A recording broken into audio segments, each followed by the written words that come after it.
शरदचंद्र चट्टोपाध्याय जी का उपन्यास चरित्रहीन भाग 19। कथावाचक निधि सहगल। हारान के जीवन मरण की लड़ाई ने क्रमशः मानो एक करुण तमाशे का रूप धारण कर लिया था। भूखे सांप की भांति मृत्यु उसको जितने ही अविच्छिन्न आकर्षण से अपने जठर में खींच रही थी, मेंढक की भांति उतना ही वह अपने पैरों से उसके जबड़े को रोककर किसी एक अद्भुत कौशल से दिन पर दिन मृत्यु से बचता चला जा रहा था। वस्तुतः अशेष दुखपूर्ण उसका प्राण किसी तरह भी समाप्त न होगा, ऐसा ही ज्ञात हो रहा था। इस विपत्ति में सतीश सहायता करने आया था। किरणमयी की पति सेवा देखकर वह आश्चर्य से हतबुद्धि हो गया। स्त्रियों के लिए पति से बढ़कर कोई नहीं है, ये भी वह जानता था, किंतु कुछ भी कारण क्यों ना हो, सब कुछ जानबूझकर इतना बड़ा निरर्थक परिश्रम कोई मनुष्य इस तरह प्राणों की बाजी लगाकर कर सकता है, इसकी तो वह कल्पना भी नहीं कर सकता था। ये कैसी आश्चर्यजनक सेवा है। प्रतिदिन सारी रात एक ही दिशा में बिछौने के पास बैठकर जागते रहना, सारा दिन अक्लांत परिश्रम करते रहना, फिर भी मुख पर थकावट या विषाद का चिन्ह तक नहीं। मुख देखकर समझा नहीं जा सकता कि उसके माथे पर कितनी बड़ी विपत्ति लटक रही है। सतीश अपनी इस भाभी को सचमुच ही बड़ी बहन की तरह प्यार करने लगा था।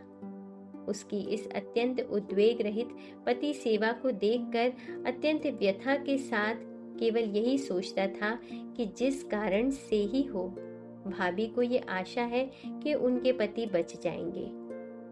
अतः अंत तक उनके मन को वेदना कैसे चोट पहुंचाएगी, इसी की कल्पना करके वह व्याकुल हो उठता था, और किस उपाय से इस अप्रिय सत्य की जानकारी करा दी जाए, यही उसके लिए प्रतिक्षण की चिंता का कारण हो उठा था।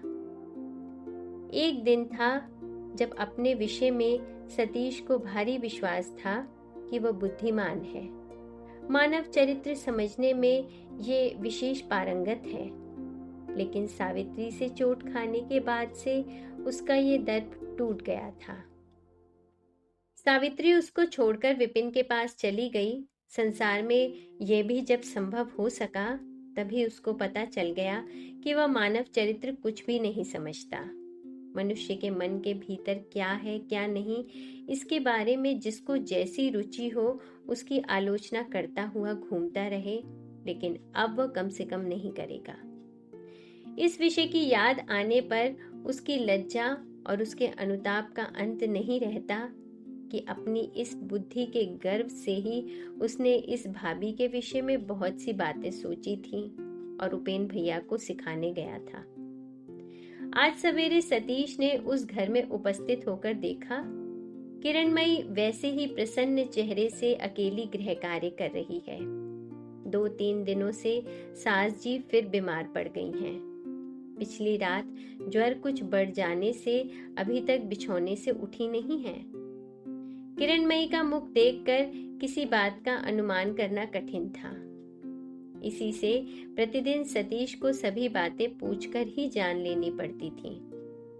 आज प्रश्न करते ही उसने एक काम छोड़कर मुंह ऊपर उठाकर क्षण भर देखकर कहा, बबुआ जी, अब देर करने की जरूरत नहीं है, अपने भैया को एक बार आ जाने के लिए लिख दो।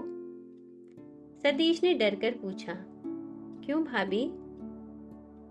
किरणमयी के मुखमंडल पर से मानो शरद के बादल का टुकड़ा उड़ गया। एक लंबी सांस लेकर वो बोली, इस बार शायद यंत्रणा का अंत हो गया है, तुम एक तार भेज दो।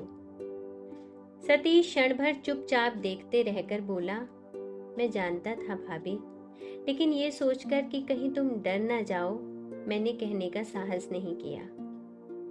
किरणमयी ने सहज भाव से कहा, डरने की बात ही है, उनकी सांस का लक्षण परसों मुझे मालूम हो गया, कल रात को कुछ और बढ़ गई है, ये घटेगी नहीं, इसलिए एक बार उनको आ जाने को कहती हूँ। सतीश ये खबर जानता नहीं था, चौंक कर बोला, इसका तो मुझे पता चला ही नहीं, तुमने भी बताया नहीं?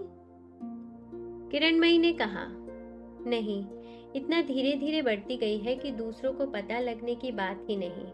लेकिन आज विशेष भय नहीं, फिर विपत्ति के ऊपर विपत्ति। कल से माँ की बीमारी ने भी टेढ़ा मेढ़ा मार्ग पकड़ लिया है। अभी अभी मैंने देखा खूब ज्वर है, बीच बीच में अनाप शनाप भी बक रही हैं। ये कहकर वह जरा हंस पड़ी, लेकिन ये हंसी देखने से रुलाई आती है। सतीश की आंखों में आंसू आ गए। उसने सजल कंठ से धीरे धीरे कहा, उपेन भैया आ जाएं। किरणमयी ने कहा, और एक खबर सुनोगे बबुआ जी? सतीश मौन रहकर ताकता रहा। किरणमयी बोली, चौथे दिन तीसरे पहर को एक वकील की मुझे चिट्ठी मिली। उससे मालूम हुआ 2 साल पहले उन्होंने एक मित्र को अपनी जमानत पर 3,000 रुपए कर्ज में दिलाए थे।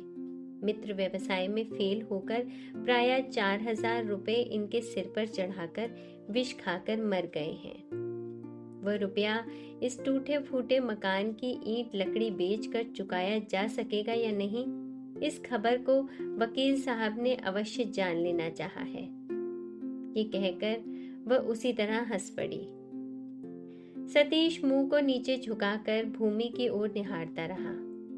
उसने आंखें ऊपर उठाकर देखने का साहस नहीं किया, प्रश्न का उत्तर देने का भी प्रयास नहीं किया। सतीश उपेंद्र के पास तार भेजकर जब लौट आया तब दिन के 10 बजे थे। धीरे धीरे वह रसोई घर में जा पहुंचा। किरणमयी सास के लिए साबूदाना बना रही थी। मुंह ऊपर उठाकर बोली, बैठो बबुआ जी। उसका स्वर जरा भारी था।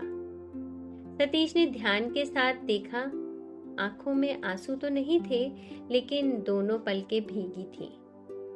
वह पास ही फर्श पर बैठ गया। आज किरणमयी ने आसन देने की बात भी नहीं उठाई। वह कहाँ बैठ गया, उसने क्या किया, शायद उसने देखा ही नहीं। किसी साधारण बात में भी जरा सी उसकी त्रुटि सतीश ने अब तक देखी नहीं थी।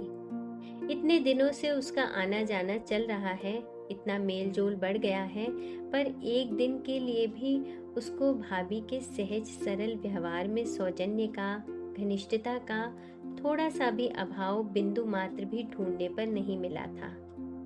इसलिए आज इतनी थोड़ी सी ही अवहेलना ने मानो उसकी आंखों में उंगली डालकर उसको दिखा दिया। किसी भारी बोझ से भाभी का समूचा मन आच्छन्न हो गया है। बड़ी देर तक दोनों चुप ही रहे।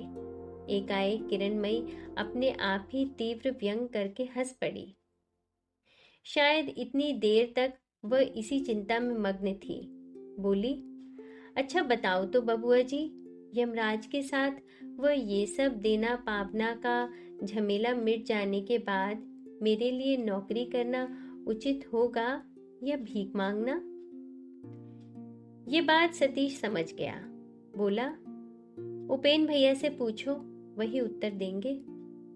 किरणमयी ने कहा, पूछे बिना ही समझ रही हूँ।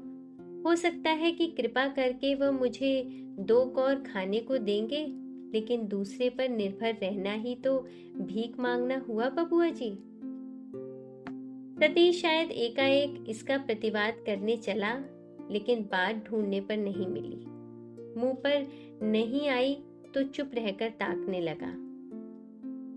किरणमयी ने उसके मन का भाव समझकर जरा हंसकर कहा, मुंह खोलकर साफ कह देने से ही बात जरा कड़ी हो जाती है, ये मैं जानती हूँ बबुआ जी, लेकिन ये बात तो सत्य है। थोड़ी देर तक रुकी रहकर बोली, ये ख्याल मत करना कि तुम्हारे भैया को मैं पहचानती नहीं। मैं समझ गई हूँ, अनाथ को देना वह जानते हैं, लेकिन केवल देना ही तो नहीं है, लेना भी तो है।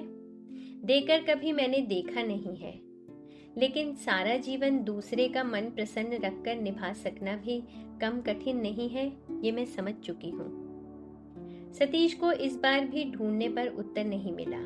किरणमयी का झक मानो बढ़ गया था। प्रत्युत्तर की प्रतीक्षा बिना किए बोली, इस दुनिया के साथ कारोबार अधिक दिनों का नहीं है। देना पावना चुका लेने में अभी बहुत बाकी है। इस दीर्घ जीवन के हिसाब किताब में दोष, त्रुटि, भूल, भ्रांति रह भी सकती है। तब भी वह क्या कहकर देंगे और मैं भी किस मुंह से हाथ फैलाऊंगी। उस समय मुझे फिर अपनी ही राह पर आप ही चलना पड़ेगा। इतनी देर तक सतीश श्रद्धा के साथ, व्यथा के साथ उसकी भावी आशंका की बातों को सुन रहा था, लेकिन अंतिम बात से मानो ठोकर खाकर चौंक उठा। उसने कहा, ये कैसी बात है भाभी? दोष त्रुटि तो होती ही है, सभी से होती है, पर तुमसे भूल भ्रांति होगी क्यों? किरणमयी सतीश का उत्कंठित आश्चर्य देखकर हंस पड़ी।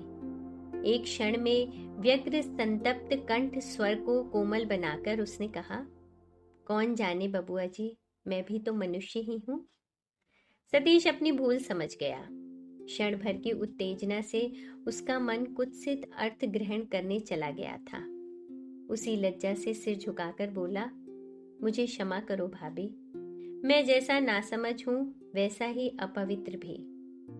किरणमयी ने जवाब नहीं दिया, केवल जरा सा हंस पड़ी। अकस्मात सतीश का अनुतप्त अपराधी मन उत्तेजित हो उठा। वह जोर लगाकर बोल उठा, किंतु केवल उपेन भैया की ही बात होगी क्यों? क्या वे ही सब कुछ हैं? मैं कोई नहीं? तुमको उनका आश्रय लेने न दूंगा। किरणमयी ने हंसकर कहा, वह तो एक ही बात है बबुआ जी, तुम और तुम्हारे भैया तो पराए नहीं हो। तुम्हारे आश्रय में रहकर भी तो तुम्हारे मन को प्रसन्न रखकर तुमसे भीख लेनी पड़ेगी।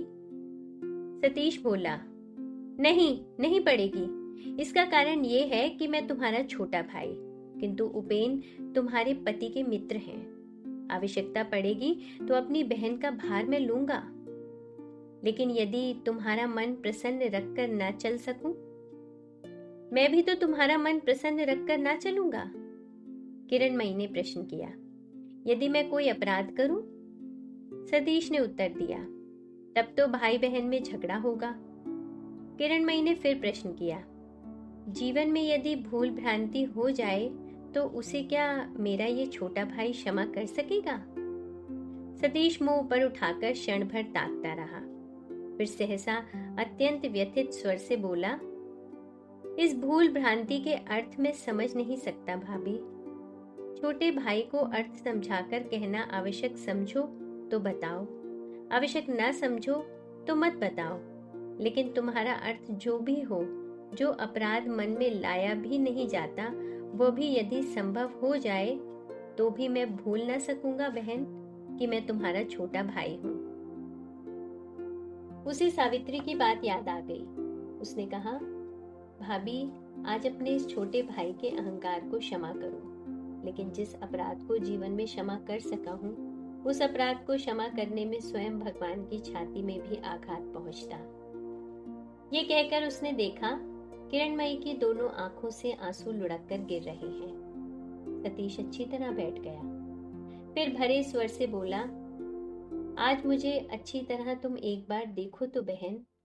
जिस सतीश ने अपनी दुर्बुद्धि से तुमको भाभी कहकर व्यंग किया था, वो तुम्हारा भाई नहीं था। कहते कहते उसका समूचा मुखमंडल प्रदीप्त हो उठा। उसने प्रबल वेग से सिर हिलाकर कहा, नहीं नहीं, वो मैं नहीं था। वो कभी तुमको पहचान नहीं सका। उसने कभी तुम्हारी पूजा करना नहीं सीखा, इसलिए उसने जगन्नाथ को काठ का पुतला कहकर उपहास किया था। अपने महापाप का बोझ लेकर वह डूब गया है भाभी, वह अब नहीं है। ये कहकर वह गर्दन झुकाकर अपने हृदय के अंदर टटोल कर देखने लगा। किरणमयी अनिमेष दृष्टि से उसकी ओर देखती रही। उसके बाद धीरे धीरे अति मृदु स्वर से उसने प्रश्न किया, किस प्रकार मुझे तुम पहचान गए भाई? सतीश ने गर्दन झुकाए कहा, वह बात गुरुजनों के सामने कहने योग्य नहीं भाभी। कहने योग्य नहीं? ये कैसी बात? अकस्मात संदेह से, भय से किरणमयी का मुख बदरंग हो गया। उसने पुकारा, बबुआ जी। क्यों भाभी? मुंह ऊपर उठाओ तो देखूं। सतीश ने क्षण भर चुप रहकर मुंह ऊपर उठाया। किरणमयी कुछ देर देखती रही, फिर बोली, बबुआ जी, तुम एक बड़ी व्यथा लेकर आते जाते हो, इसका पता मुझे बहुत दिनों से लग गया था, लेकिन पूछने का अधिकार नहीं था, इसलिए मैंने नहीं पूछा। लेकिन आज तुम मेरे भाई हो, क्या हो गया है, बताओ। सतीश सिर झुकाकर बोला, वो तो बड़ी लज्जा की बात है भाभी। किरणमयी ने कहा, भले ही लज्जा की बात हो तो भी अपनी इस बहन को उसका हिस्सा देना पड़ेगा। तुमको अकेले में व्यथा ढोते घूमने न दूंगी। इसके बाद थोड़ा थोड़ा करके उसके दुख का इतिहास बहुत कुछ संग्रह करके किरणमयी ने कहा, लेकिन क्यों तुमने ऐसा कार्य किया? सतीश चुप हो रहा। किरणमयी ने प्रश्न किया, कौन है वो? सतीश मुंह झुकाकर अस्पष्ट स्वर से बोला, अभागिनी। लेकिन कहाँ है वो? नहीं जानता। पता नहीं लगाया? सतीश ने मृदु स्वर से कहा, नहीं, उसकी आवश्यकता नहीं है। मैंने सुना है वो अच्छी तरह है। किरणमयी ने व्यथित होकर कहा, अच्छी तरह है? छी छी, क्यों इस प्रकार तुमने अपने को धोखे में डाल दिया? इस बार सतीश ने फिर एक बार मुंह ऊपर उठाया। अस्पष्ट कंठ से उसने उत्तर दिया, मैंने धोखा नहीं खाया भाभी, क्योंकि मैं प्यार कर सका था, लेकिन धोखा खा गई वो प्यार नहीं कर सकी है। उसके बाद? सतीश ने कहा, पहले वो अपना मन समझ नहीं सकी, लेकिन जब समझ सकी तब वो चली गई। बिना बताए वो चली गई। सतीश सिर हिलाकर बोला, नहीं, ये बात भी नहीं है। जाने के पहले वह कह गई, एक अस्पृश्य कुलटा को प्यार करके भगवान के दिए इस मन के ऊपर कालिख न पोतो। गंभीर आश्चर्य से सीधी हो बैठकर किरणमयी बोली, क्या कहकर गई? सतीश के फिर बात कहने पर किरणमयी कुछ देर तक उन बातों को धीरे धीरे बार बार दोहराकर हठात बोली, लेकिन फिर जब उससे भेंट हो बबुआ जी, तो मुझे एक बार दिखलाना। सतीश विपिन की बात याद करके बोला, अब तो भेंट ना होगी भाभी। किरणमयी के होठों पर म्लान हंसी दिखाई पड़ी। उन्होंने कहा, फिर भेंट हो जाएगी। कब होगी? ना हो तो ही कुशल है। किरणमयी ने गर्दन हिलाकर कहा, कब होगी ये मैं नहीं जानती, लेकिन यदि कभी दुख पड़ जाए, विपत्ति पड़ जाए, तभी भेंट होगी। उस भेंट से कल्याण के सिवा अकल्याण ना होगा। बबुआ जी, वो चाहे जहां भी क्यों ना रहे, तुम्हारी अधिक शुभाकांक्षणी है। इस बात को तुम किसी दिन भी मत भूलना। उसी दिन संध्या के ठीक पहले किरणमयी मुमूर्षु पति की उत्तम शैया से उठकर क्षण भर के लिए बाहर आ खड़ी हुई। दरवाजे के पास दीवार पर उठंग कर सतीश चुपचाप बैठा हुआ था। थकावट के कारण संभवतः वह सो गया था। किरणमयी ने आश्चर्य में पड़कर कहा, क्यों बबुआ जी, इस तरह बैठे हुए हो, डेरे पर गए नहीं? सतीश तंद्रा टूट जाने पर घबराते हुए उठकर बोला, नहीं भाभी। कहाँ थे इतनी देर तक? इधर उधर घूमता रहा। आज अब डेरे पर न जाऊंगा। किरणमयी ने आपत्ति प्रकट करके कहा, छी छी, ये कैसी बात? न खाना होगा न सोना। नहीं, डेरे पर चले जाओ, आज तुमको कोई डर नहीं है। सतीश ने गर्दन हिलाकर कहा, डर रहे या ना रहे, आज मैं तुमको अकेली छोड़कर न जा सकूंगा। इसके सिवा मैं दुकान से खा आया हूं। किरणमयी ने कहा, ये तो हो ना सकेगा। मैं जानती हूँ दुकान के खाने से तुम्हारा पेट नहीं भरता। मुझे तो इस दशा में फिर रसोई बनानी पड़ेगी। रसोई बना सकती हूँ, लेकिन इधर कई दिनों से तुम्हारा ठीक समय पर नहाना खाना नहीं हुआ। कल परसों तुम अच्छी तरह सो नहीं सके। शरीर पर काफी अत्याचार हो गया है बबुआ जी, अब नहीं। आज रात को यहाँ रहोगे तो बीमार पड़ जाओगे। ये मैं किसी तरह भी न होने दूंगी। सतीश ने क्रोध करके कहा, 2 दिन आहार निद्रा जरा कम हो जाने से मैं बीमार पड़ जाऊंगा, और तुम तो इधर 1 महीने से सो नहीं सकी। जो खाकर दिन भर बिता रही हो, उसे किसी मनुष्य को देखने नहीं देती हो, लेकिन भगवान तो देख रहे हैं। उसके बाद लगातार ये मेहनत, इतने पर भी तुम खड़ी हो और इतने से ही मैं मर जाऊंगा? किरणमयी ने कहा, इसका अर्थ क्या ये है कि तुम भी 1 महीने तक खाए सोए बिना रह सकते हो? सतीश ने कहा, ये बात मैं नहीं कहता, लेकिन किरणमयी ने हंसकर कहा, इसमें फिर लेकिन है किस जगह पर? बबुआ जी, मैं तो स्त्री ठहरी। स्त्रियों को क्या कभी बीमारी होती है? क्या स्त्री मरती है? क्या तुमने कभी सुना है देखभाल के बिना अत्याचार से स्त्रियां मर गई हैं? सतीश ने कहा, नहीं नहीं, परंतु सुना है स्त्रियां अमर हैं। किरणमयी ने हंसकर कहा, सचमुच ही यही बात है। प्राण रहने से ही जाता है, ना रहने से तो जाता नहीं। भगवान ने स्त्रियों के शरीर में उसे क्या दिया है कि वह चला जाएगा? मुझे तो ज्ञात होता है कि इस जाति को गले में रस्सी बांधकर यदि 10-20 वर्ष तक लटका कर रखा जाए तब भी ये नहीं मरेगी। सतीश ने क्रुद्ध होकर कहा, तुम्हारा ये परिहास मैं सुनना नहीं चाहता भाभी, सुनने से भी पाप लगता है। किरणमयी ने इस बार गंभीर होकर कहा, अच्छा बबुआ जी, अचानक स्त्रियों के प्रति इतने हमदर्द क्यों हो गए हो, बताओ तो। सतीश बोला, भाभी मैं खूब समझता हूँ। जब तक तुम स्त्रियों का नाम लेकर अपने ही ऊपर कठोर व्यंग करती हो, क्या मैं नहीं जानता? लेकिन तुम्हारे संबंध में व्यंग तुम्हारे अपने मुंह से भी सुनकर मैं नहीं सह सकता। इससे मुझे चोट लगती है। अच्छा, मैं जा रहा हूँ। सुनो बबुआ जी। सतीश घूमकर खड़ा हो गया, बोला, क्या है? तुम सचमुच ही क्या रुष्ट हो गए? क्रोध आ जाता है भाभी।